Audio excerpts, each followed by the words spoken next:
Now we're going to roll up our sleeves and get to work on those chakras, number 20. And those chakras are the signs of the Lords of the Seven Rays and their initiation. If you look on the screen, you'll see your heart chakra. It has 12 petals. This is page 5, number 20, number A. We're going to see on the screen the heart chakra and each of the 7 chakras. And the next slide you're going to see is the violet fire burning through what appear to be rocks or clumps of wood. You have to imagine this at the cellular level of karma lodging in the cells and molecules and atoms of your being, flecks of dust or soot or crystallized substance that has a negative vibration. That is exactly how karma clogs our beings, our bodies, the earth, the water, the air. And that is why we get burdened, and that's why our vibrations go down. The definition of vibration, by the way, is the rate of the spin of the electron around the atoms of your being. That's the truth, and that's what you'll read about in the first Keeper of the Flame lesson. So what happens is that the density of our consciousness, because it's God's light, we're misqualifying, it accumulates as fine dust or smog between those wide open spaces of the electrons. So they slow down, they can't pass through as easily. And the rate of that revolution of the electron around the nucleus determines your personal vibration. And the more you have light and the violet flame, the more you accelerate, the more you have energy. There is a new joy in your life because the electrons themselves are enjoying that cosmic spin you're giving them. So that substance that gets heavy between the electrons has been compared to molasses or asphalt hardened or to clumps of substance like on the screen.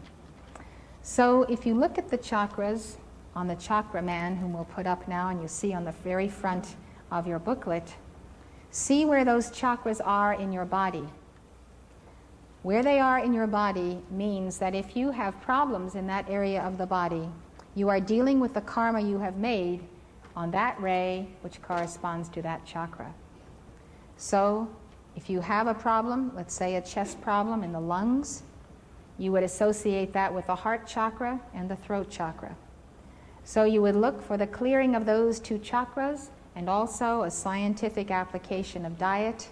The most scientific and satisfactory diet that parallels that of the ancient Eastern adepts that we have given back to us today is the macrobiotic diet, because it seeks to restore the balance of yin and yang, or alpha and omega. Now that's how we practice it at the Royal Teton Ranch. It is practiced according to the disciplines of the Ascended Masters. And you will find that if you can restore balance in your physical body, the physical body and atoms can contain more light, and therefore you have strength and balance physically to carry more light in your chakras. So this is a very physical path of self-mastery that we are walking under the Ascended Masters.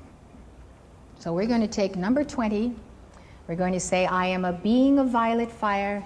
I am the purity God desires, 3 times between each of those lettered decrees. And if you see the order of the chakras, we're starting in the heart, which is the center, where the central sun of our being.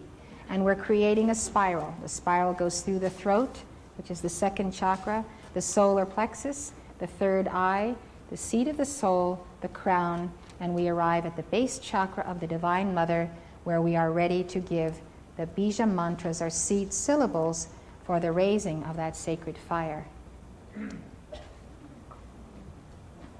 So each time we do it, we'll see the pure chakra and its petals.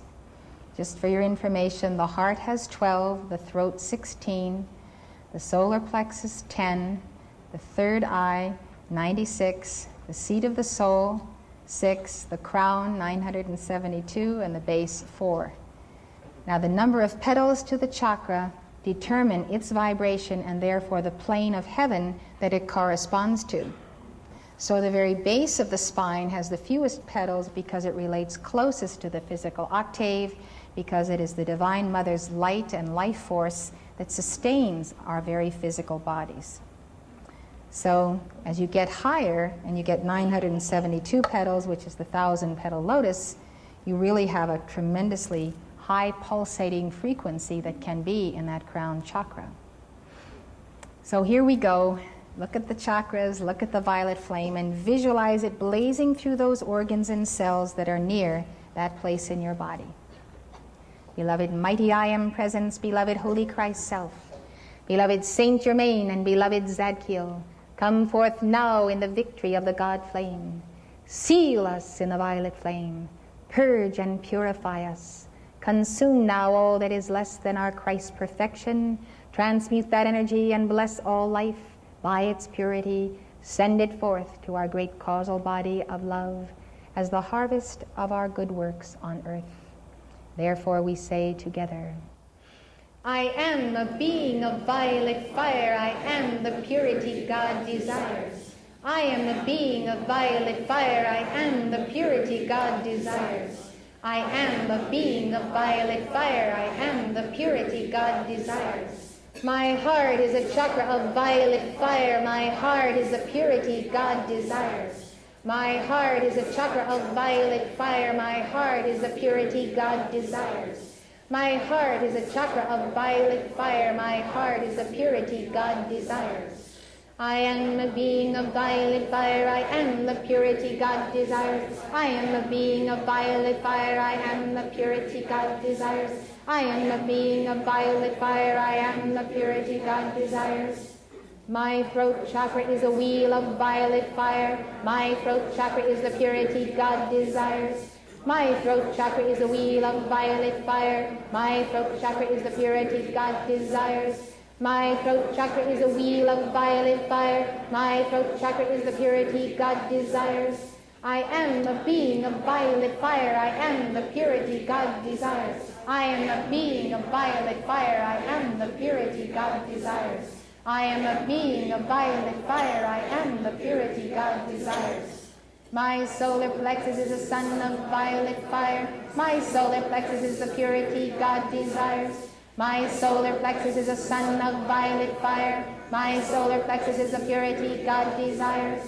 My solar plexus is a sun of violet fire. My solar plexus is the purity God desires. I am a being of violet fire. I am the purity God desires. I am a being of violet fire. I am the purity God desires. I am a being of violet fire. I am the purity God desires. My third eye is the center of violet fire. My third eye is the purity God desires. My third eye is the center of violet fire. My third eye is the purity God desires. My third eye is the center of violet fire. My third eye is the purity God desires. I am a being of violet fire. I am the purity God desires. I am a being of violet fire. I am the purity God desires. I am a being of violet fire. I am the purity God desires. My soul chakra is a sphere of violet fire. My soul is the purity God desires. My soul chakra is a sphere of violet fire. My soul is the purity God desires. My soul chakra is a sphere of violet fire. My soul is the purity God desires. I am a being of violet fire. I am the purity God desires. I am a being of violet fire. I am the purity God desires. I am a being of violet fire. I am the purity God desires. My crown chakra is a lotus of violet fire. My crown chakra is the purity God desires. My crown chakra is a lotus of violet fire. My crown chakra is the purity God desires. My crown chakra is a lotus of violet fire. My crown chakra is the purity God desires. I am a being of violet fire. I am the purity God desires. I am a being of violet fire. I am the purity God desires. I am a being of violet fire. I am the purity God desires. My base chakra is a fount of violet fire. My base chakra is the purity God desires. My base chakra is a fount of violet fire. My base chakra is the purity God desires. My base chakra is a fount of violet fire. My base chakra is the purity God desires. I am the being of violet fire. I am the purity God desires. I am the being of violet fire. I am the purity God desires. I am the being of violet fire. I am the purity God desires. I am the being of violet fire. I am the purity God desires. I am the being of violet fire. I am the purity God desires. I am the being of violet fire. I am the purity God desires. I am the being of violet fire. I am the purity God desires. I am the being of violet fire. I am the purity God desires. I am the being of violet fire. I am the purity God desires. I am the being of violet fire. I am the purity God desires. I am the being of violet fire. I am the purity God desires. I am the being of violet fire. I am the purity God desires. I am the being of violet fire. I am the purity God desires. You can keep accelerating that decree until you can't even hear the words anymore. And it has something to do with the acceleration of light in you. We seal this clearance then with the Bija mantras on page 4. These Bija mantras, 4 of them, show us that out of the Om, which is often written Om but can be written A-U-M, the vowels and the consonants form a chalice for light of a certain frequency depending on the pronunciation and the sound of those vowels. And so we see in the Hindu teaching concerning the Divine Mother that she has 4 distinct manifestations as a complement to the Trinity of the masculine aspect. Sarasvati, Lakshmi, Kali, and Durga, all forms of the Divine Mother in you. This Divine Mother manifests through you, and you are her hands and feet in many ways. Sarasvati teaches you divine communication, great knowledge, music. She is a master of the delivery of the word and the delivery of the teachings, and she is the consort of the Father. And her seed syllable is Aim. So we say the Om, which is bowing to the universal light. We qualify it with Aim, which gives the Sarasvati vibration, and then we bow to that personal manifestation of the Mother. Sarasvatiye Namaha. Lakshmi's seed syllable is Shrim, and Shrim gives the sound of Lakshmi, who is the complement of the second person of the Trinity, or the Divine Son. And she is the mother of abundance and the coordinate of that Christ light, or that universal Christ consciousness. Karim is the name of Kali, who complements the Holy Spirit as the exorcist, the mother who binds the demons who pursue and torment her children. She is like the wrathful goddess that is tremendously fierce and comes to strip her children of darkness. Durga, whose syllable is Dum, Dum, is the wife of the Holy Spirit, the perfect wife and Divine Mother. Cream is Kali's syllable. And the final little set of words is to the World Mother. So visualize the white light rising on the spinal altar and quickening all of the 7 chakras you have just cleared. Let us give these together.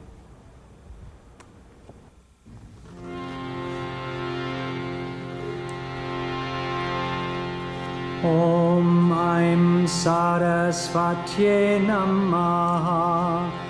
Om Aim Sarasvatye Namaha. Om Aim Sarasvatye Namaha. Om Aim Sarasvatye Namaha. Om Aim Sarasvatye Namaha. Om Aim Sarasvatye Namaha. Om Shrim Lakshmi Namaha. Om Shrim Lakshmi Namaha. Om Shrim Lakshmi Namaha. Om Shrim Lakshmi Namaha. Om Shrim Lakshmi Namaha. Om Shrim Lakshmi Namaha. Om Krim Kalikaye Namaha.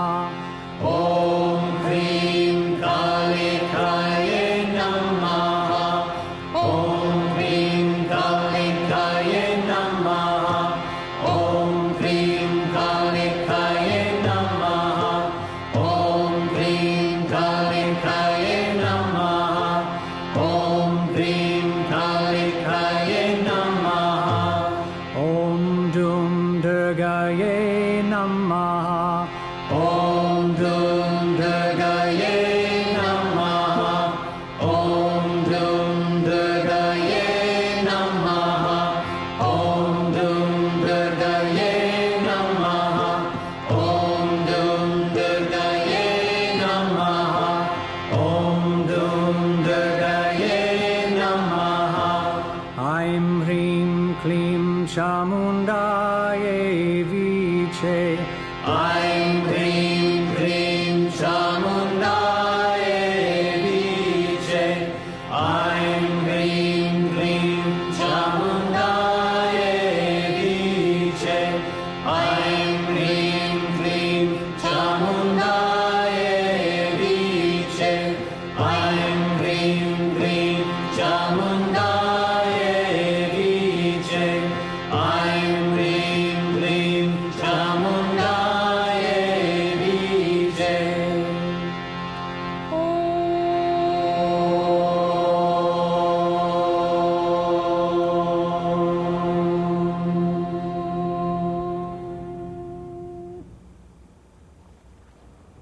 As you intone the Om, center yourself in your I Am presence at the same time as you center in the third eye.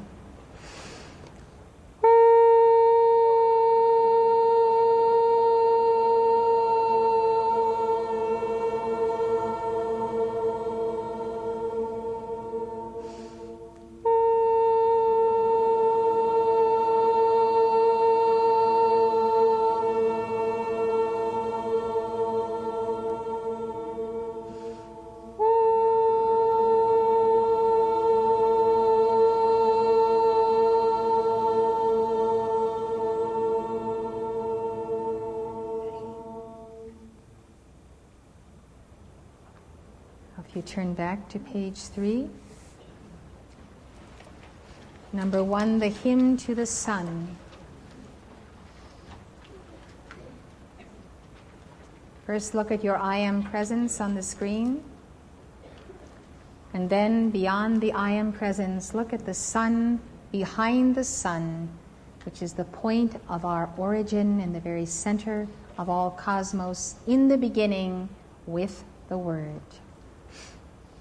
Just visualize that fiery sun as the source, the point of your origin.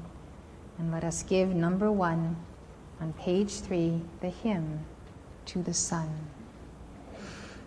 O mighty presence of God, I am in and behind the sun. I welcome thy light which floods all the earth into my life, into my mind, into my spirit, into my soul. Radiate and blaze forth thy light. Break the bonds of darkness and superstition. Charge me with the great clearness of thy white fire radiance. I am thy child, and each day I shall become more of thy manifestation. We have just given Bija mantras to the Divine Mother, and we feel her wondrous presence with us.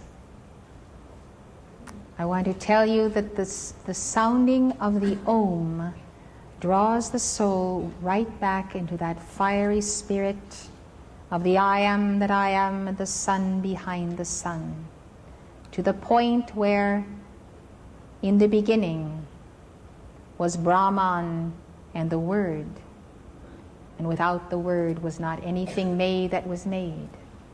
The universal sound of the Om accelerates our atoms and draws us back to that point of spirit. It is the name of God given out of the East for that process of ascending back to the point of reality through devotion to the Divine Mother. In the West, we are given the key, I am that I am, because when we have gone into the great being of God, and we are saturated and dripping with that light, we are sent once again to the plane of manifestation to coalesce in form that power. Thus universes are transformed by this cyclic going within and coming out. And it says, the Lord shall protect and guard and watch over thy going forth and thy coming in from this time forth, even forevermore.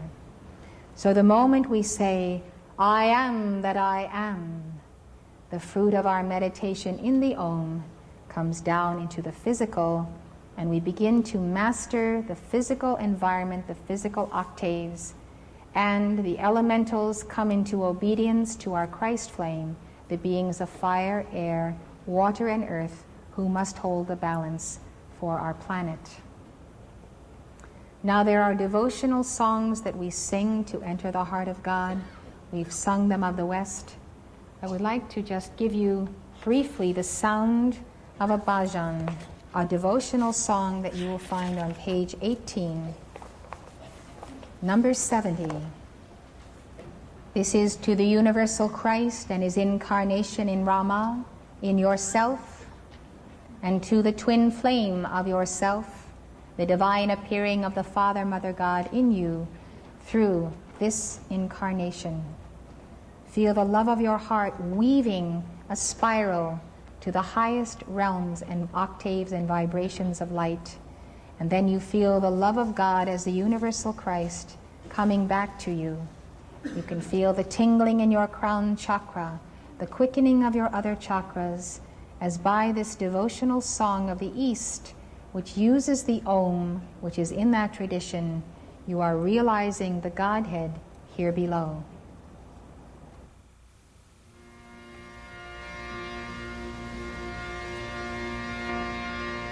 Ram Ram Ram Yedunandana He Ganesham Hare Ram Ram Yedunandana He Ganesham Hare Ram Ram Ram Yedunandana He Ganesham Hare Ram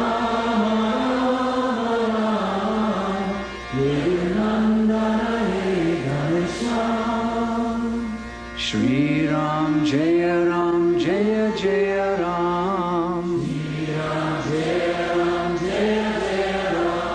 Shri Ram Jaya Ram Jaya Jaya Ram Shri Ram Jaya Ram Jaya Jaya Ram Shri Ram Jaya Ram Jaya Jaya Ram Shri Ram Jaya Ram Jaya Jaya Ram Shri Ram Jaya Ram Jaya Sai Ram Shri Ram Jaya Ram Jaya Sai Ram Shri Ram Jaya Ram Jaya Sai Ram Shri Ram Jaya Ram Jaya Sai Ram Raghupati Raghava Raja Ram Raghupati Raghava Raja Ram Patita Pavana Sita Ram Patita Pavana Sita Ram Raghupati Raghava Raja Ram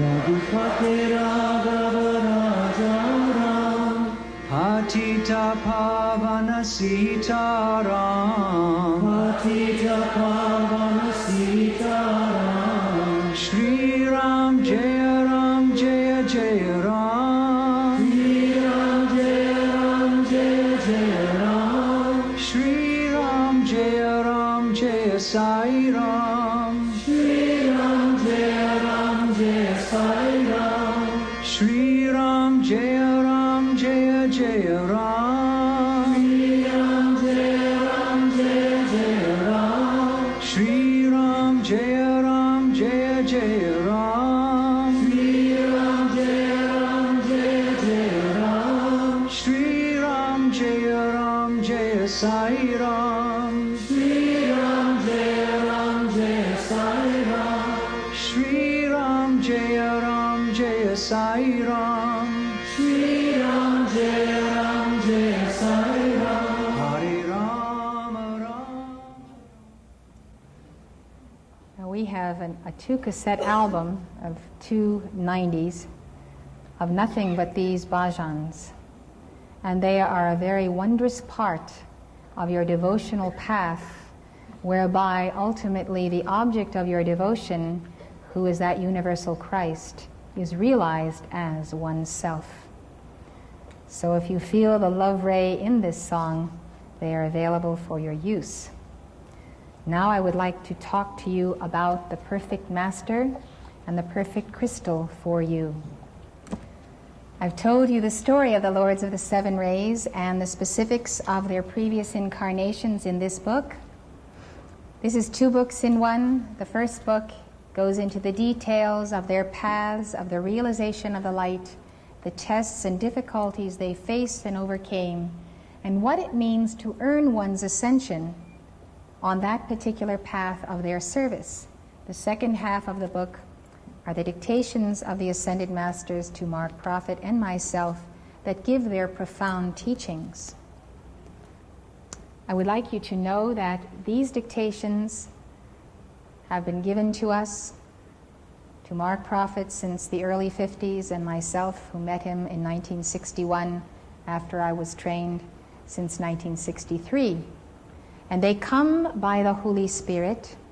They come by the acceleration and exalting of the aura as the Master places his presence over one and therefore speaks through one in his power and vibration to deliver initiation, teaching, prophecy, blessing, admonishment, and so forth.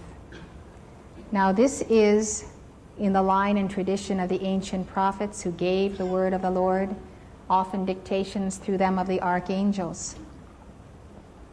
So this has been the means whereby the Ascended Masters have conveyed to us the lost teachings of East and West, as well as the New Age teachings, the everlasting gospel prophesied to come in the New Age in the 14th chapter of the book of Revelation. This is the work I've been doing then all of these years, and as you know, with the New Age movement, channeling has become very popular. I simply want to explain to you that I'm not a channel in that sense of the word, nor do I consider myself to be a psychic. There are psychics who read far better than I those things that are happening in the earth. My gift of the discernment of what is happening comes again through a gift of prophecy and of seeing because God shows me, not because I have in this life developed psychic powers. So that is my path, and I wanted to explain it to you, and I am in no way standing apart from or a contradiction of or judgmental of anyone else's paths or what you are bringing forth. I would only tell you that whatever you do, you can do with greater clarity and purity with the violet flame. And so that's why I like to give it to you. Now this evening, at the conclusion of our meeting, I will be delivering a dictation from an Ascended Master or an Archangel. And so that is a very special event and a very tremendous release of light. It is something personal to everyone present, and it is a conveyance of light. So that is why we affiliate ourselves with the Ascended Masters, because we desire to become Ascended Masters. You always apprentice yourself to the teacher who is on the path that you want to fulfill. So if you know what these masters are like, you can pick a master and say, I will study under that master, and I will give his mantras and decrees, and I will ask him to sponsor me. Of course, many Ascended Masters are sponsoring all of us, so you don't have to think you need to only pick one master. One of the important reasons for studying the lives of the masters concerns you and your twin flame. And I want to talk about the great central sun now, and our twin flames and our point of origin. I'd also like to tell you that the Lords of the Seven Rays are all devotees of the Divine Mother. You don't ascend without becoming a devotee of the Divine Mother's light.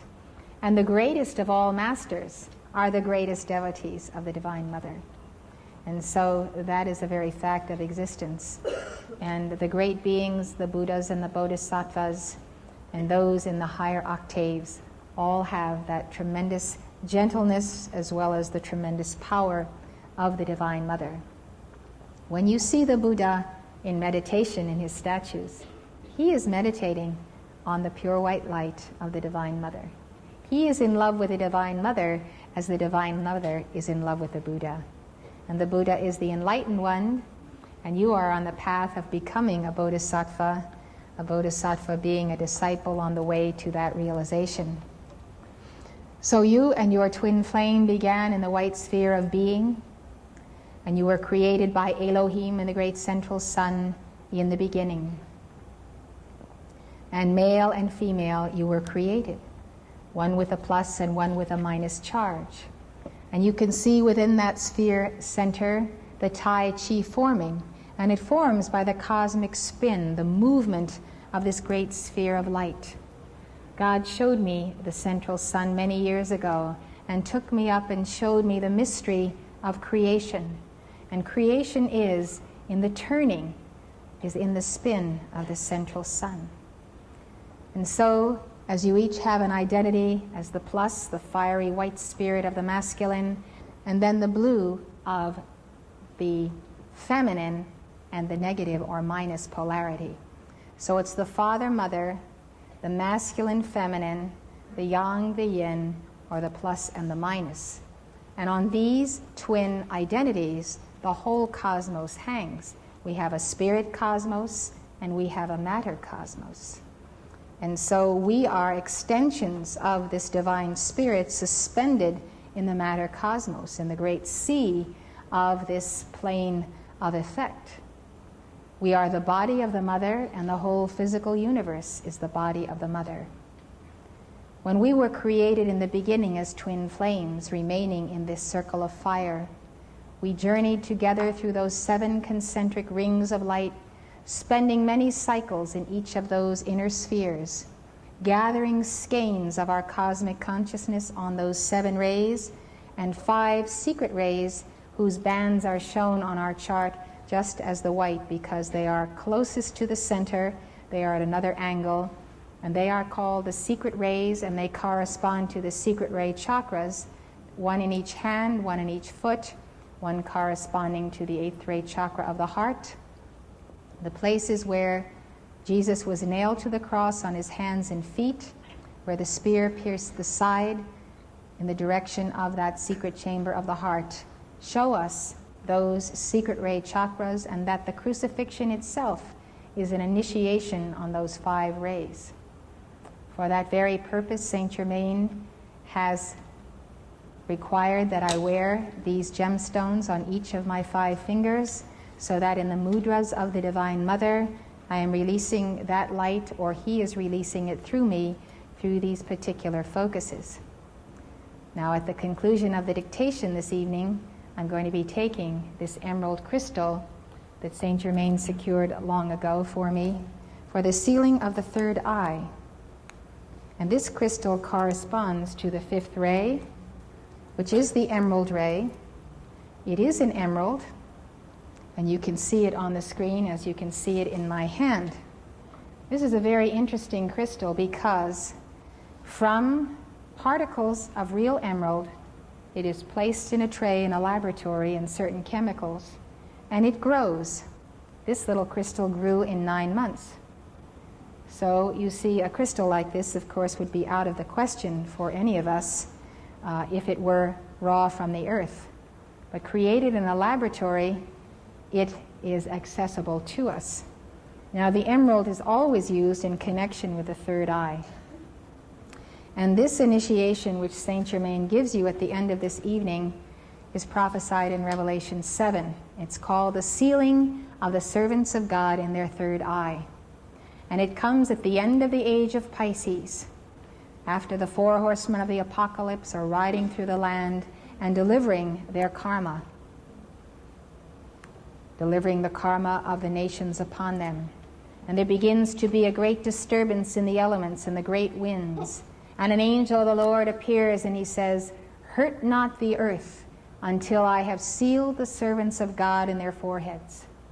And the scripture says that 144,000 are sealed, which I believe is the complete number of initiates on the 12 signs of the zodiac, and not necessarily a physical number.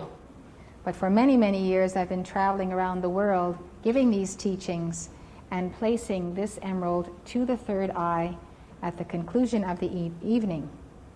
Now, why does Saint Germain use an emerald? First of all, I mentioned to you it corresponds to the 3rd eye. But secondly, none of us have today the adeptship, the mastery in our chakras, to contain the light that is sufficient and required for the holding of the balance in the earth. So God, through the nature spirits and beings, has placed in the ground tremendous deposits of crystals, as well as gemstones. A crystal, then, is a molecular chalice. Saint Germain can place through the molecular structure of the emerald a ray that is specifically the right amount of energy for the sealing of your third eye, for the inner vision to be quickened, and for you to fulfill your divine plan in this age, even to bring you closer to your twin flame, and also to remove from you false teachings of false gurus. Therefore, the crystal is a tool of you, of the adepts, and of the masters. And I was saying it is a molecular chalice. I'll show you this piece of rock crystal. This is crystal quartz. Why do we use it? Why has it become the fad of the new age? Why do we associate crystals with it? Well, the real reason is that it goes back to Atlantis and Lemuria. It goes back to the high priest in Israel. He wore a breastplate. There were 12 stones on this breastplate, and each of those 12 stones was for the initiation of the 12 tribes who had to fulfill the Christ on one of those 12 signs of the zodiac as a path of initiation. When I say that this is a molecular chalice, I mean precisely that. This has a chemical formula of its molecule containing metals, elements, whatever it is made of. And that precise formula defines this as crystal quartz, something else as amethyst quartz, something else as rose quartz, as an emerald, a sapphire, a garnet, and so forth. All of those stones then are molecular chalices. They carry a vibration in the physical, in the negative polarity, which becomes a vessel and a magnet to draw the exact counterpart of spiritual energy in the plus polarity. So they serve as adjuncts to our development of our chakras. We can place a crystal upon our altar where we meditate and pray, and you should have a little altar, nothing fancy, a little table with a little cloth on it, a chart of the I Am Presence to visualize your divinity, the sponsors of the Piscean and Aquarian dispensations, these pictures of Saint Germain and Jesus, and a crystal symbolizing the chalice that is you. As you pray at that altar, or you may give your yoga in the same room, you give your dynamic decrees, it becomes a consecrated place. It's consecrated by you. It's consecrated by your Holy Christ self. Abraham, Isaac, and Jacob would also raise an altar wherever they went. Moses, as he wandered through the wilderness with the children of Israel, they would always immediately erect the altar, put the ark in place, the Holy of Holies, where they would camp. So wherever you camp, you raise that little altar. So a crystal then becomes a chalice of light, and as you repeat mantras and you feel that light flowing through you, that light can actually coalesce or crystallize in the focus of your choosing. So when I went out on this lecture tour of the United States beginning October 1st, speaking in the cities across the nation, I asked the Lords of the Seven Rays, who are the sponsoring masters of our path of individual Christhood, what was their assignment. And they told me that in addition to giving the basic lost teachings of Jesus and the prophecies of Saint Germain, that they wanted to send out in these troubled times, where many prophecies are coming upon us, a crystal, a gemstone, that would be charged with their ray and vibration, so that individuals could identify the path and the ray of the service that they, with their twin flame, chose in the beginning in the central sun, after going through the 7 spheres and the 5 secret rays, so that they could reacquaint themselves with that ray and be accelerated on the ray of their greatest strength and their chakra of the greatest strength. And this you can discover by looking at yourself and seeing how you relate to the 7 masters I'm going to tell you about now, how you feel about their color, their vibration, their ray, their past lives, and what they tell you about yourself. You actually have a major ray and a minor ray, something that you've really accelerated on, and then a secondary ray that is supportive. So 2 of those 7 rays you probably have a great development on. So I'm going to tell you about the masters, and I'm going to tell you about their rays. So what they assigned me to do is to gather the best and finest qualities of crystals and gemstones. The most expensive gemstones, diamond, sapphire, ruby, and emerald, are all laboratory made. Some think they're not as good, but you see they have the same molecular structure, and that means they can carry the same vibration. So they are very easy to be acquired because they are very inexpensive. So I've collected from around the world, from the East, from the Middle East, from South America, the finest qualities of these. They were brought to the ranch, to the altar. I made the invocation to the Lords of the Seven Rays as they instructed me to do, because that spoken word needs to come from this level. And as I called forth the light of the blessing of these and the charging of them, I saw the most magnificent waterfall of light descending, as crystal light as a waterfall, with rainbow rays descending into these stones. And these masters, all of them ascended masters, explained to me that as the individual acquires that stone, it becomes a tie between himself and the master who uses it. And as he gives the violet flame and raises his vibration, the master can increase the charge of that stone. So that is why you see in the foyer these various precious and semi-precious stones and crystals, along with the pictures of the masters. Now, one thing I would like to tell you before I set this crystal down is that when you acquire crystals anywhere, with the exception of these, which are all charged by the masters, but if you acquire jewelry, or if you have already done so, you need to remember that anything that is part of the earth body is in vibration with that earth. And in the earth today, there is a very serious weight of world karma. It may not be your karma, but we live on this planet, and we live in it. So that something that comes out of the earth is not immune to it. Also, used jewelry, antique jewelry, things handed down to you, need to be demagnetized because they contain the vibrations of the wearer. And unwittingly, you may become burdened by those vibrations. So we don't get a crystal and charge it, we get a crystal and demagnetize it. And when it's demagnetized, then we charge it. So I'm going to demonstrate to you how I would demagnetize this crystal and then charge it. First of all, the two hands, again, chakras. Look at your hands. The very palm of your hand, in that center is a chakra. And in the 5 fingers, those 5 rays go forth from you. Now, those of you who are involved in healing, any of the alternative healing methods of the New Age, the lost arts of Jesus healing, as well as standard medical profession, you can take your 2 hands and place them on the balance of the form, like one on a foot of each person. You reflexologists, you know what I'm talking about sending light through those nerve centers.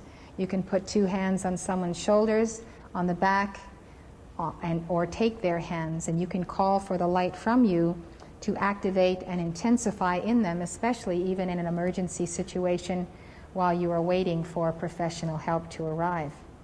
So through our 2 hands, the reason that we can do this is that from your mighty I Am presence there descends the light of Alpha in your right hand, the light of Omega in your left hand, plus, minus. It's like plugging in. The 2 hands convey then the wholeness of the current of God. So remember, you are not healers, you are instruments of the divine healer. I can't heal anybody, but God heals people through me. And that's what we have to remember. So I take my 2 hands, and I could charge a glass of water even as I would charge this crystal. But this is for demagnetization, but it's the same position. The Omega holds the bottom, even as you would put your hand under a glass, and the Alpha goes on top. So now I'm creating a closed circuit around this crystal. I'm going to call to God to demagnetize it by the great sphere of white fire. You can put the large crystal on the screen. The large crystal you're about to see is on the altar of the chapel at the ranch. The great central sun magnet is what I want you to remember. I want you to remember that wording, because it's the great central sun magnet that demagnetizes anything. So I will call in the name of my I Am Presence and Holy Christ Self. You all have an I Am Presence and Holy Christ Self. You all have a throat chakra. You can all make the call because you all have a divine spark. And I'm going to use the light of my presence, the instrument of my 7 chakras, as well as the sacred breath for this demagnetization. This is a sample call that you can give as well.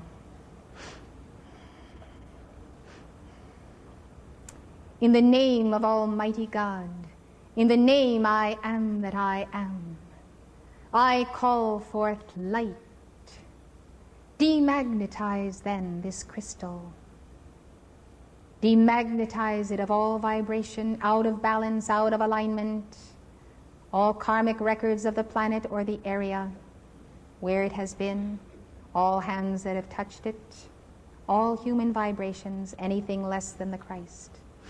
By the power of the great central sun magnet, let every atom and molecule of this crystal be demagnetized now. By the power and light of the 7 rays, I call it forth and I decree it.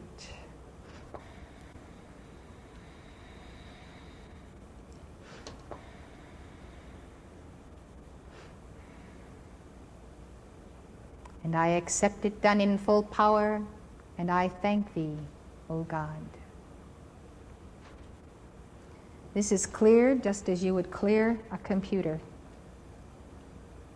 Now you have an empty vessel. By the same process, day by day, through the violet flame and the chakra meditations, you are clearing the crystal of self. The greatest crystals that you can ever have are your own chakras. And the greatest crystal of all is you. You are God's crystal of Himself. In fact, you are the crystallization of the God flame. You are the Christ realization of that flame. So crystals are tools until we can contain that magnitude of light. Now I'm going to call for this to be charged. And my favorite thing is to call for quartz crystal to be charged with the light of the Divine Mother, and to receive my devotions that the momentum might build. As you establish an altar, if you invite the angels, they will tend your altar. They will come and minister unto you. And when you enter that room where your altar is, you will feel a holiness. A holiness because your mantras are building in the crystal, and you have the focus the Master has blessed. You have placed your altar in the wilderness, and it's the place where you commune with your I Am Presence. Lord God Almighty, in the name I am that I am, I call to the Divine Mother, charge and charge and charge this crystal with thy healing power. Intensify in it thy ray and flame. O beloved Mother Mary, O Kuan Yin, Sarasvati, Lakshmi, Durga, Kali, come forth now. Come forth, O sweetness of the Divine Mother. Charge it by thy holy breath. Charge it by thy holy breath. Charge it by the white light of the 7 rays. By the cosmic cross of white fire, I accept it done this hour in full power, and I thank thee, O God.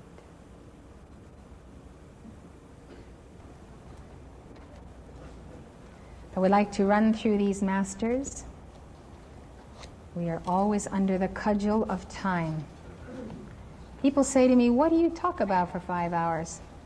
I say, well, just come and see. Here's El Moria. Here's the Lord of the First Ray who called me to be a messenger and trained me. And this beloved El Moria trains you on the first ray of God's will. His chakra is blue. It has 16 petals. His retreat is the Temple of Goodwill in Darjeeling, India. Now, The Lords of the 7 Rays is a book on the mystery of God, on God's mystical body, all of us. And I tell how Jesus introduced us to these 7 masters long before we knew there were masters. El Morya then uses the diamond, the sapphire, the star sapphire, and the lapis lazuli. You'll see these in order as they come through now.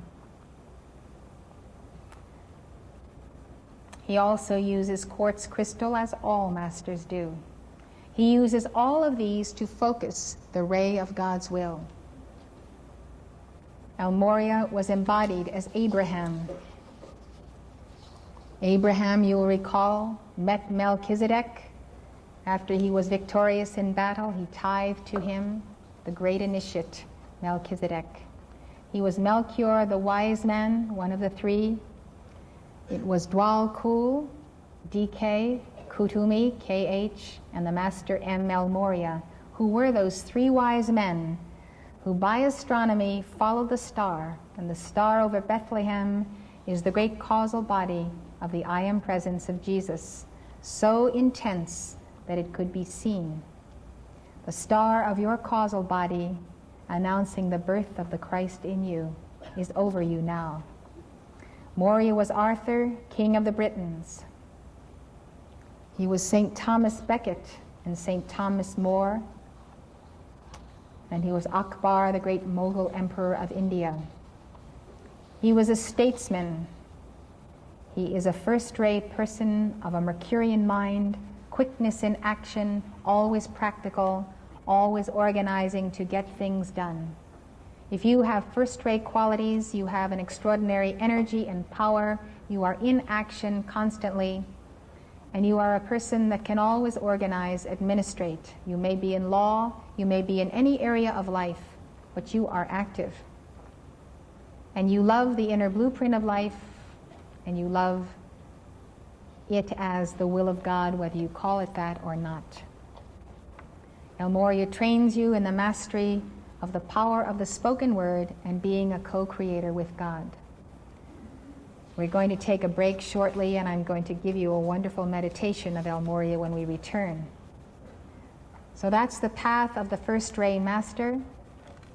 The second ray master is Lord Lanto, the quietness of wisdom's flame, the second ray, and the crown chakra. The color is yellow, the petals are 972. That's why it's called the 1,000-petaled lotus. Lord Lanto lived on Lemuria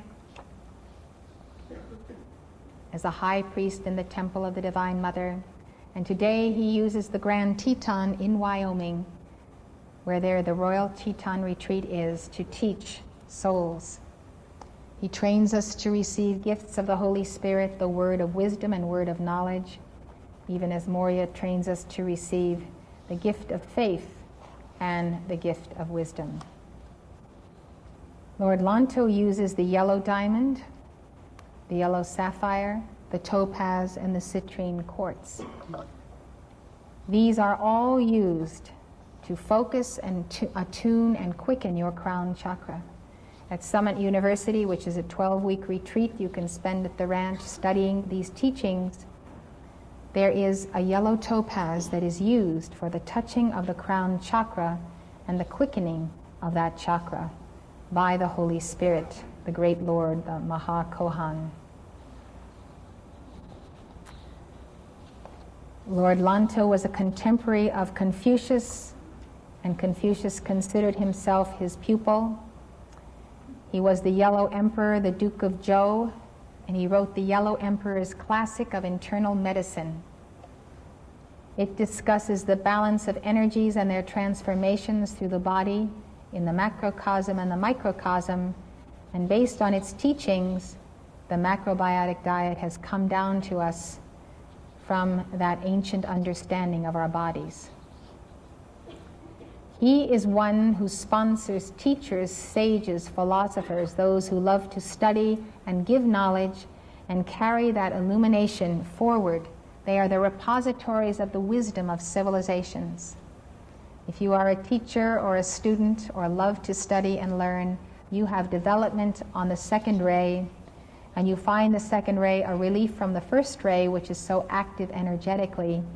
And this is the quiet contemplation and going within And then when we have the wisdom, we need the first ray to put it into action. So that's the nature of Lord Lanto. The third ray is Paul the Venetian, who was an artist on Atlantis in Peru, and in his last life is Paolo Veronese. His is the heart chakra, 12 petals, the color of the ray is pink. His retreat was the Chateau de Liberté in southern France that looks something like this castle we're seeing. But he holds classes in the Temple of the Sun over Manhattan, which is the great shrine of the Divine Mother of America, who is known as the Goddess of Liberty. And the statue there marks the place of the great retreat that is over New York, the Temple of the Sun that was once physical on Atlantis. Now, these retreats I'm speaking of from where the masters teach are in the etheric octave. They once were physical in past golden ages. As the vibrations of earth declined, they were withdrawn to the etheric plane. The etheric plane is just as concrete and physical, in fact more concrete than where we live right now. You are probably here because your soul in your finer bodies has been journeying to these retreats for many years. And you are seeking to find here what you are learning at night because you don't quite remember it all. You just get snatches and bits of it as intuitive flashes. Now, these Lords of the Seven Rays have opened their 7 retreats as universities of the Spirit, and in an unprecedented manner, at the end of this age of Pisces, are receiving tens of thousands of souls studying there nightly. If you desire to study at their retreats, and you have a little decree session before you go to bed and some meditation, maybe 15 minutes, and you call to the angels of Archangel Michael to come to you and escort you safely in your soul, in your finer body, to the retreat of your choice. And you may have a picture of it in your bedroom, so you can visualize the Grand Teton, or you can visualize Darjeeling, India, where Almoria teaches. And you put your head on your pillow, you welcome the angels, you go to sleep, and after you are in a very deep sleep, your soul then makes that journey. So for those who don't quite remember what they are learning, what we have done is the masters have trained us as messengers, and Mark and I have written over 50 books of the Ascended Masters' teachings. So there is a wealth of knowledge and understanding, and when you read it, you will remember it. The reading is like the quickening. All people, I would say 90% of the people who read our books tell me this is what they have believed all their life, but no one quite focused it, put it all together, did the research, and made sense out of it. So I know that these teachings are the foundation of Aquarius, and they are our free and glad gift to all people with no strings attached. If our organization meets your needs, you're welcome in it. If it doesn't, that's fine. I'm here as a sister on the path with you to help you if you need my help. Our goal is to put your hand in the hand of your Holy Christ Self and in the hand of the Ascended Masters and help you over the astral sea of your karma during that period when difficulties arise. Now, besides the books, the masters hold 12 retreats called Summit University to actually study physically, then in a structured course and environment, what we learn at inner levels. The most important retreat coming up is the 4th of July conference at the ranch from about the 29th of June through the 4th of July. Mark it on your calendar because it's the greatest place in the whole wide world to spend a vacation. It's 33,000 acres of ranch, high mountain country next to Yellowstone Park. There's plenty of vacation sites in the area besides this conference. Last year, 4,500 people attended. They come from all over the world. There's nowhere you can meet finer Aquarians, new Aquarians come together for the healing of a planet. We give lots of mantras, days on end, directing them into the earth body to hold the balance of the earth for earth changes and into the astrological configurations and prophecies that are coming upon us. Now, getting along with these masters a little bit quickly so I can give you a break now. The Lord of the third ray teaches the path of love, and he teaches at this temple of the sun, which is the temple of the goddess of liberty. He uses the ruby, the diamond, the garnet, rose quartz, and pink beryl for the strengthening of the physical heart, the purification of the blood, the refinement of the consciousness that is in the blood, and the development of divine love in your temple, the expansion of divine love.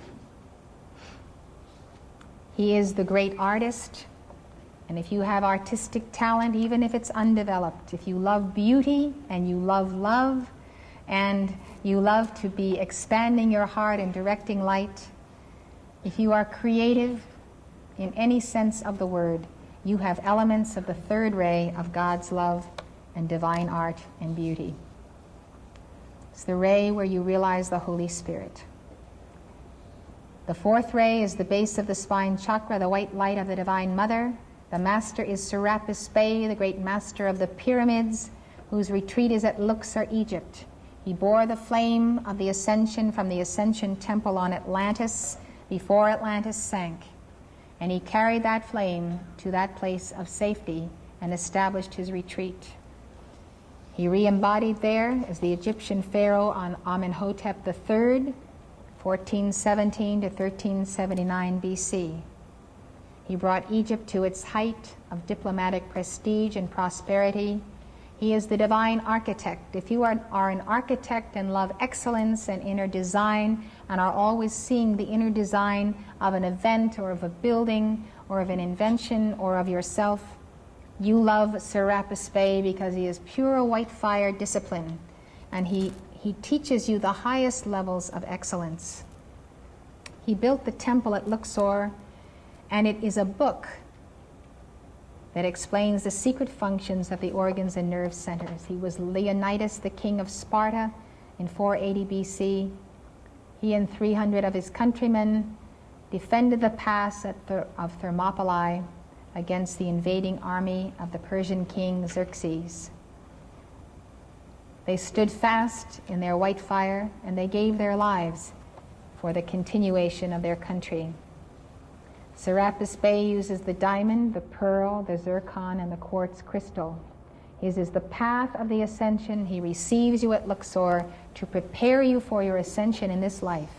And many of you here have received, before you came into embodiment, the annunciation that in this life you would reunite with God, that this is your final incarnation, and that you would find the path and the teaching to enable you to ascend at the lawful and natural conclusion of this life.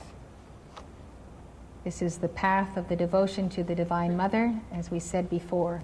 We go to the fifth ray, Hilarion, who was embodied as the Apostle Paul. The fifth ray is the third eye, the emerald, the jade, the diamond, and quartz crystal. The retreat of Hilarion is at Crete in Greece. He teaches us to receive the gifts of healing.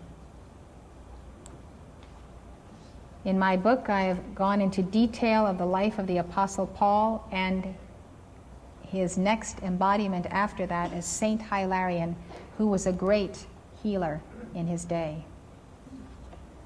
He made his ascension at the conclusion of that life. He passed on in 371 AD. Those on this ray are musicians. All musicians are on the fifth ray. It's the ray of music, sponsored by the Elohim of music. It is the ray of science, mathematics, wholeness, and all related fields of health. It's the ray of divine vision for precipitating in the physical what we see with our inner vision. The fifth ray is the ray whereby the first three and the fourth become physically manifest. It's the ray of technology, of applied science.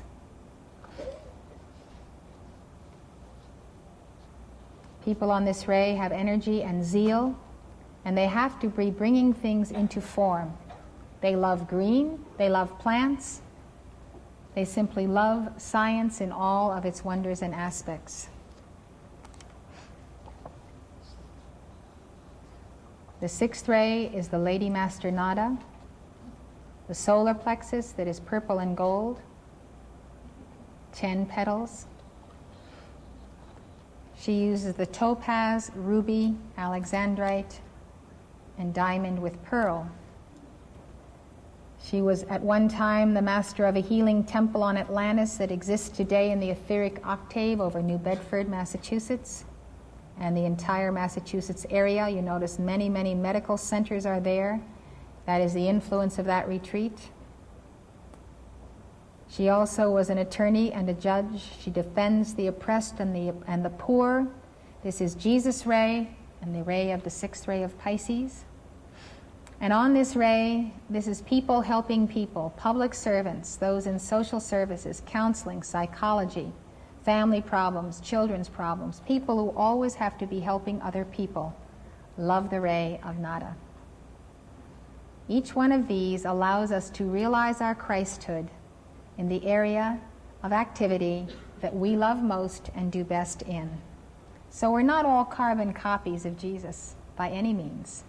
Some people can't identify with living a life like Jesus, but they can identify with living a life like Pythagoras, or like St. Francis, or like any one of these embodiments we're talking about, devoted to the bringing forth of excellence. This brings us to the seventh ray and the seat of the soul chakra. And I told you about Saint Germain's embodiments when we began this evening. He was always a scientist. He was also Roger Bacon in the 13th century. And those who love Saint Germain love freedom and use freedom to liberate others.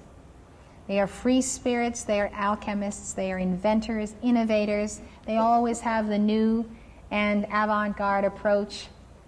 If you're an Aquarian in this age, you're right in sync with the age in this initiation of your embodiment.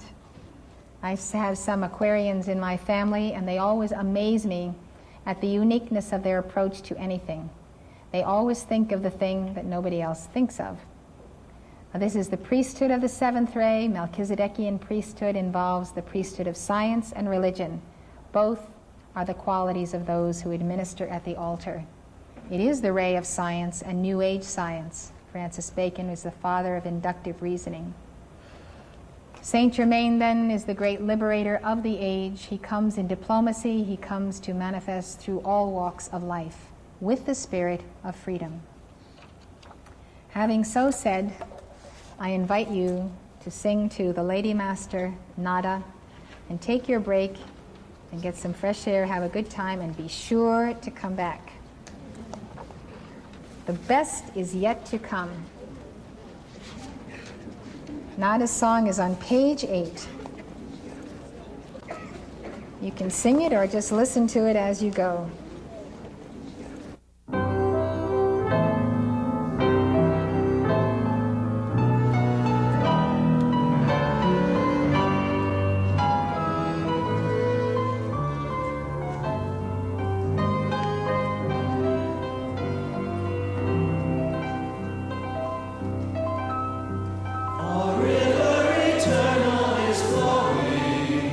With beauty and light from the sun.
God's real in you, God's real in me.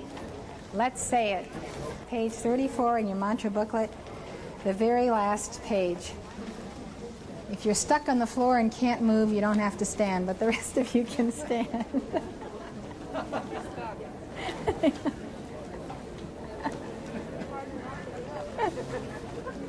It's in the mantra booklet. It's page 34 inside the back cover. This is a New Age folk song.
Thank you. Won't you be seated? If you turn one page back, you're going to find a wonderful New Age song called The Evening Star. Venus, the star of love, is a planet where many of you have spent lifetimes. And the great Guru Sanat Kumara, who came to Earth to restore our memory of our threefold flame long ago, is the hierarch of Venus, and his divine complement is the Lady Venus, and she is a great divine mother. So Henry Wadsworth Longfellow wrote this poem, The Evening Star, to Venus, and our New Age musicians put it to music. And it's a wonderful meditation on love and the angels of light and brothers and sisters of Venus who are there in the etheric octave today.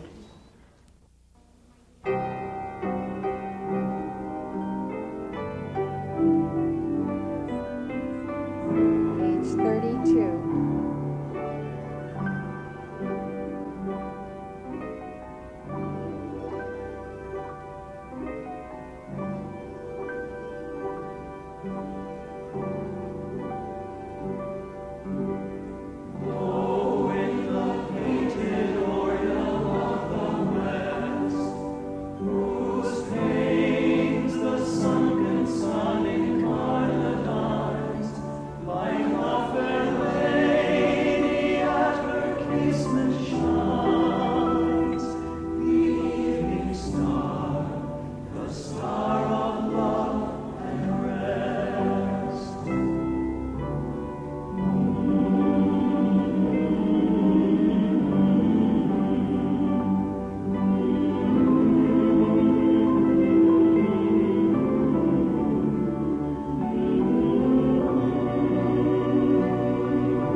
Another quote from the Gospel of Thomas, the secret gospel, finds Jesus saying the following: "Let him who seeks continue seeking until he finds. When he finds, he will become troubled. When he becomes troubled, he will be astonished. And he will rule over the all." That to me is an amazing statement. The all is your I am presence and the causal body that surrounds it. And the meaning to rule over the all is that through the science of the spoken word and your heart flame and that Christ self of you, you can direct the light of the all very specifically into world conditions, which means it is you who decides and determines how God's light will manifest on earth as his son. And so that puts you in the driver's seat here below. You're in the driver's seat, and therefore you take dominion in the earth and do so by accessing the light of the all. The kingdom is inside of you, and it is outside of you. When you come to know yourselves, then you will become known, and you will realize that it is you who are the sons of the living Father. But if you will not know yourselves, you dwell in poverty, and it is you who are that poverty. Jesus said, "Recognize what is in your sight, and that which is hidden from you will become plain to you. For there is nothing hidden which will not become manifest." The story of you and your twin flame cycling through that causal body is what we return to now, because we desire with all of our hearts to attain the fulfillment of the two greatest longings of our life. First, the reunion with God, and secondly, the finding of the beloved twin flame. You may know your twin flame. You may be blessed with having been a part of that person in this life or recent embodiments. You may not know your twin flame. Your twin flame could be an ascended master, which is why you are so eager to discover that truth and to embody it, because you have a master who is the other side of yourself, who is sponsoring you and continually pulling you up higher. That is a great vantage place to be in. You could be the one half of the whole today that is more enlightened and more advanced on the path, and your twin flame could still be lost out there somewhere, locked into this or that karma or entanglement. But we are talking about the relationship of twin flames now in the white fire body, and the fact that we are one because we have an identical inner fiery blueprint. When we were created as two halves of the divine whole, we were given a unique blueprint, one in the plus and one in the minus. There are no other two people in all of cosmos, no others that have ever been created with that identical inner blueprint. And it is in the manifest in the highest causal body of your being and comes through at all planes of manifestation. So it is natural to be one with the twin flame, and we serve together after we selected the major ray that we would go forth and use to offer the gift of our love on the altar of evolutions of worlds, the ray of the major, the ray of the minor, those two rays. And in past golden ages, before the fallen angels rebelled against God, were cast out of heaven and took a lot of souls with them into lower planes, we dwelt with our twin flame in the octaves of light in golden age communities and civilizations. There are twin flames who never have descended into imperfection. They came forth out of the spirit sphere of that great causal body, and they went forth with twin causal bodies. They descended into the matter sphere, but they came no lower than the heaven world of this matter sphere, which is called the etheric octave. And that's where the retreats of the Brotherhood are that I was telling you about. In 14,000 years, 2,000-year embodiments apiece for 7 ages, we could realize and fulfill the 7 planes of our being and endow the matter universe with our love, our fire, and our creation. And we could ascend back to the heart of God, never having entered into a karma-making situation. We are always wed to one another. Opposite incarnations put us as male or female. And this is the ideal state whereby God has created the issue of himself to represent the Father-Mother principle of life. There is a legend in every world religion, and simply general legends on the planet, about the coming of aliens or fallen ones. There is the record in Revelation 12 where Michael and his angels cast out the devil and his angels, the dragon. And it seems that this archangel Lucifer, when God presented to the whole company of angels and heavenly hosts the birth of twin flames of his son and daughter, as these angelic hosts had been created to minister to us and teach us, there came a time when this archangel rebelled and said, I will not serve your offspring. I will not minister to your children. I pre-existed them. I am greater than they are. And furthermore, I can run the universe better than you, God, and better than your sons and daughters. So this is the act of the great rebellion, the denial of the universal Christ in the issue of God, in his children, in his twin flames.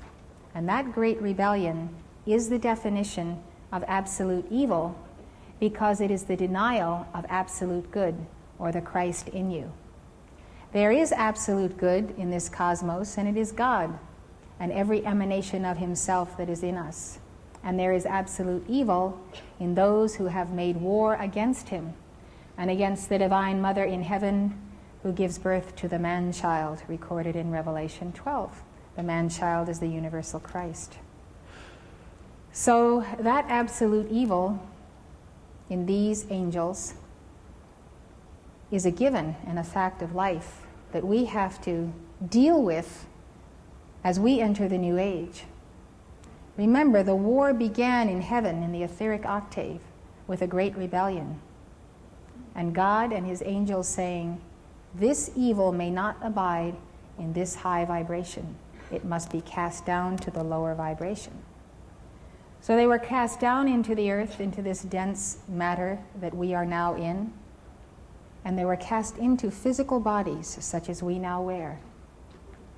And then the warning is given in the book of Revelation, and it says, woe to you, ye inhabitants of the earth, for the devil is come down to you, having great wrath, for he knoweth that he hath but a short time. This activity then of these fallen ones coming into the earth has the second prophecy, which says that the fallen angels went to make war with a woman and her seed. So the seed of the woman, or the children of the Divine Mother in the earth, are the butt of these fallen angels, who, from the highest state from which they fell, have retained certain power.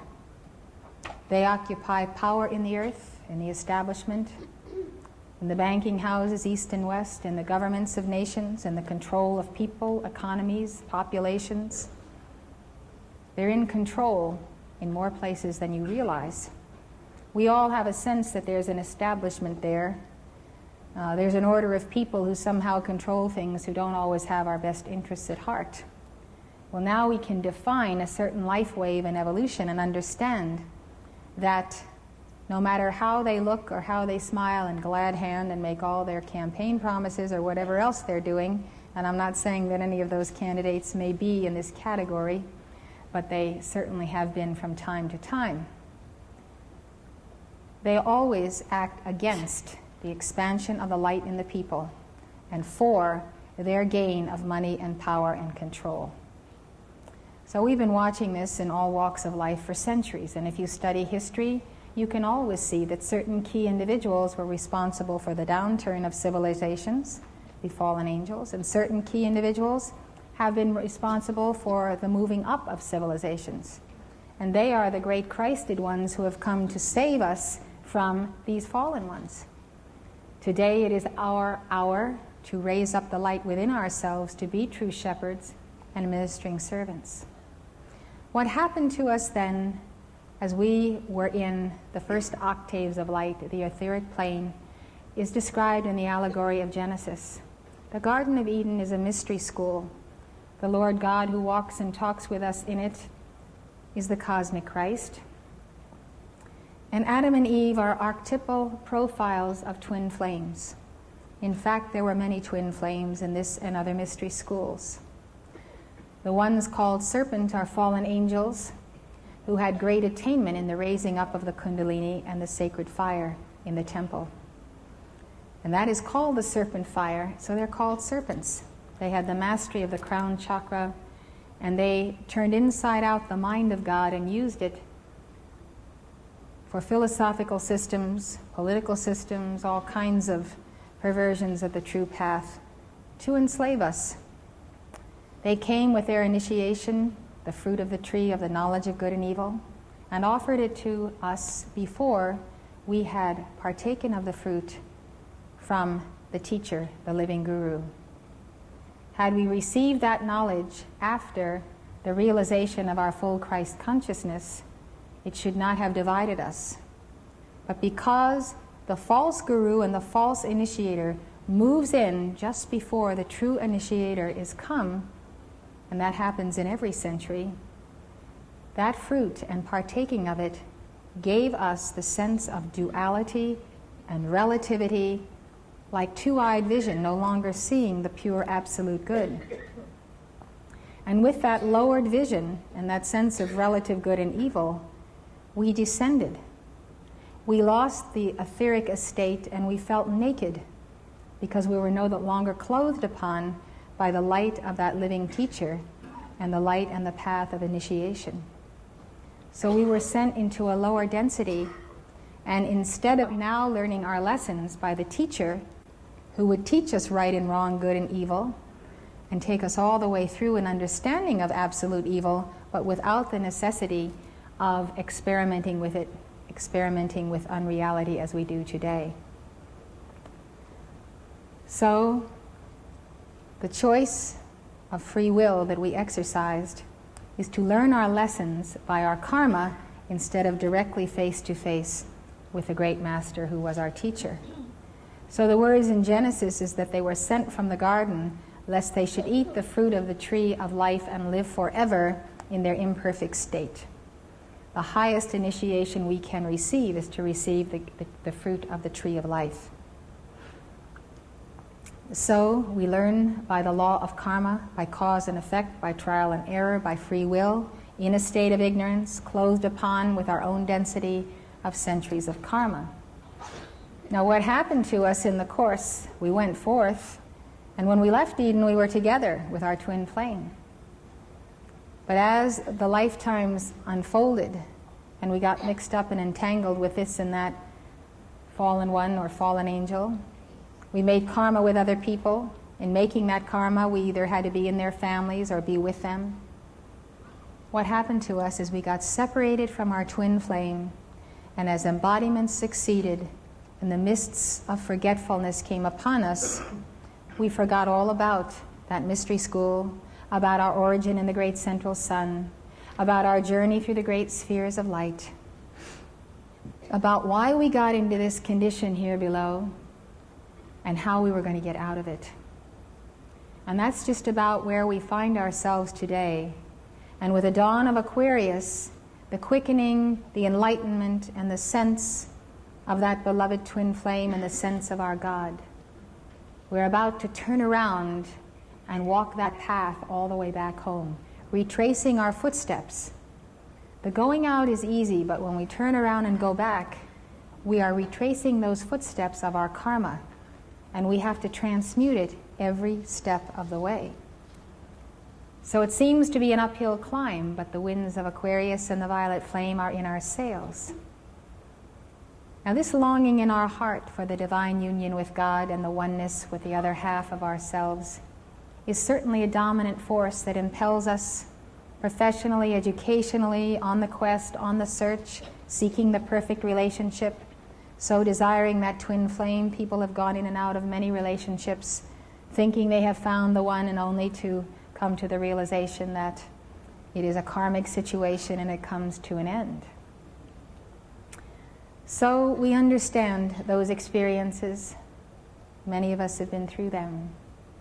I would like to tell you that when I first became aware of our beloved Saint Germain, you can see your twin flames and the causal body in this painting, which depicts the reunion in the causal body, which we're going to celebrate in this.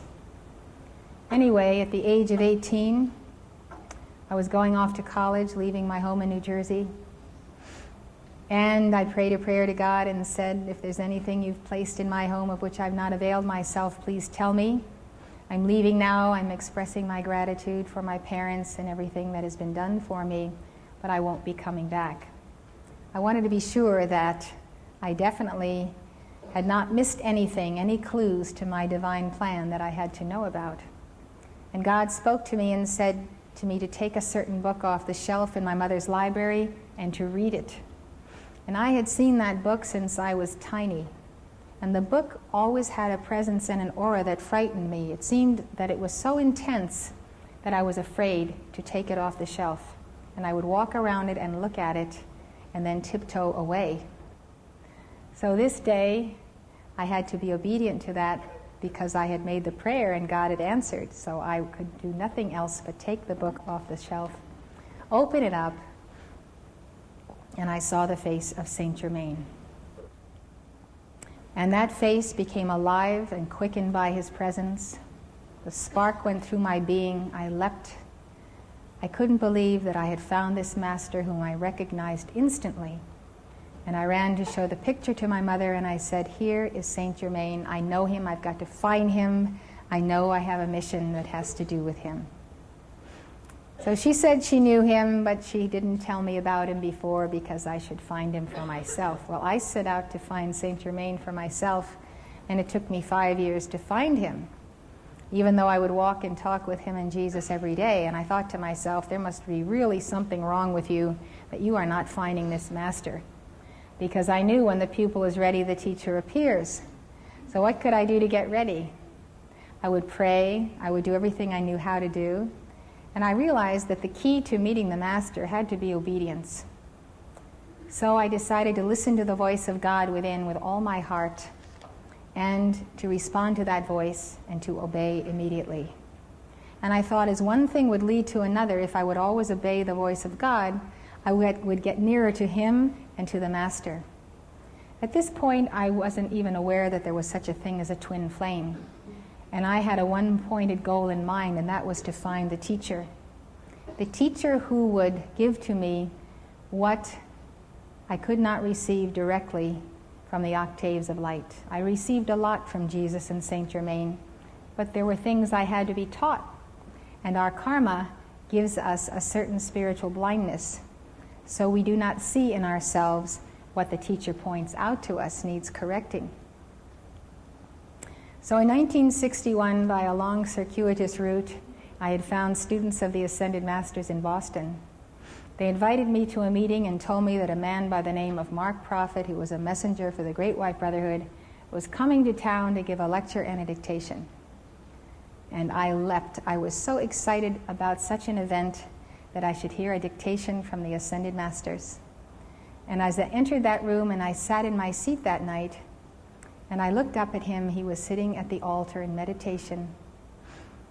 And he opened his eyes and looked at me, and I looked into those eyes, and I found the pair of eyes that I had been seeking my entire life.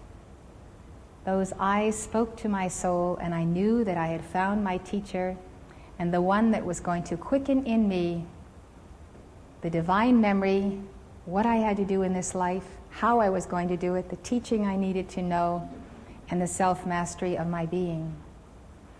Before the service started, I then closed my eyes, and he took me in meditation to the higher octaves, and I saw the whole world filled with daisies in the field. And these daisies were the faces of souls, souls who had forgotten where they had come from, who were of God but needed to be quickened. And I knew that I had to go and find every single one of them and give to them the teaching that would remind them of who they were and where they came from. So I knew I had to be a student before I could be a teacher. And so, not long after that, El Morya appeared to me in a park in Boston, stood before me in his intense reality of the sternness and fiery presence of the Ascended Master. And he simply looked at me and said, "I have need of a feminine messenger. Go to Washington, and I will train you through Mark Prophet." And with that, he transferred to me a fiery coil of light and was gone. So my path and course were set. But that night that I met Mark Prophet, he delivered a dictation from Archangel Michael, which liberated me and cut me free. I knew to fulfill my divine plan, and I felt the light and the empowerment of it. The next thing that happened is that some time later, Mark informed me that we were twin flames. And it was almost an oddity to me that here I have found my teacher, and now he is telling me he is my twin flame. And so I thought, the cosmos is going to have to give me truth, the proof of this information. So I called to El Morya, and I said, I would like to have proof and evidence of this which I am being told. And so I made that call, and I went about my business. And by, one day, I looked into the mirror as I was getting ready to go to school. And into that mirror, I saw the face not of myself, but of the Holy Christ self of Mark Prophet, himself in that exalted image. And it was such a shocking experience because I saw my own inner Christ self, and I saw that he was the mirror image of it. And this affected me profoundly to the core of my being. I had the inner proof that we were actually one at the highest levels of our being. So what happened is that I went to be trained as a messenger. Mark told me he would not be on earth very long, but he was here to do that very thing, to train me so that the mantle of prophecy could be passed and the teachings would go on. He stayed with me longer than he said he would. He stayed for 12 years. We were married and we had 4 children. And suddenly in 1973, he took his leave of this world. He passed on suddenly. And a number of days later, I saw at Inner Levels his reunion with his I Am Presence and his ascension. So I am one of you here whose twin flame is ascended. And I can tell you that the most influential person in many lifetimes, probably since I knew Jesus Christ, was Mark Prophet. He was the most spiritual man I have ever known in this life. He was profoundly and deeply one with God, had a profound compassion, and knew the mysteries as they were part of him. He was a wonderful teacher, and he truly knew how to tutor and refine my soul, to give me the disciplines and the initiations that came from the masters. So after his thorough training and El Moria's thorough training, Saint Germain received me, and I knelt before him, and he placed upon me the mantle of messenger of the Great White Brotherhood. Now what we're going to do then is we're going to take the teachings of El Moria in a meditation on the Great Central Sun, and this beloved Master is going to lead us and guide us on a journey to the sun behind the sun, the Great Central Sun of Being. And if you enter this meditation freely, as you desire, you will feel yourself rising and accelerating, and a sense of going higher and higher. What we are going to do is place our things beneath our seats. You are welcome to stay right where you are in front of me if you like. But if you would like a seat, there are seats available now. Looks like everybody's real happy down here in front. I am going to ask you to sit up for this meditation if you are going to be here. And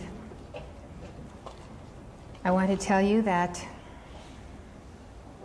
the first part of the meditation is instructional, preparing your consciousness for it and allowing you to relax and go into deep meditation. And then at the point where I say, in the name I am that I am, I call forth the soul. You should feel your soul rising from the seat of the soul chakra, up the spinal altar, up a golden crystal spiral that you visualize like a gold coil that is studded with crystal, like a golden staircase, and the soul mounts up the chakras to the plane of the heart, the Holy Christ Self, the I Am Presence. And you visualize yourself traveling in this coil inside of a very expanded crystal cord. And that crystal cord goes through the heart of your Christ Self and your I Am Presence all the way back to the heart of God in the central sun. You are so close to God, as near as heartbeat, because that life descending in you, beating in your heart, comes from the heart of Almighty God. And so it's the umbilical cord that we're extended into the matter spheres, and over it we retrace our footsteps higher and higher till we come to that great sphere of light. There we meet our Creator, Elohim, and we look into the eyes of our beloved twin flame. The inner memory is awakened, and we descend again to our bodies in this room.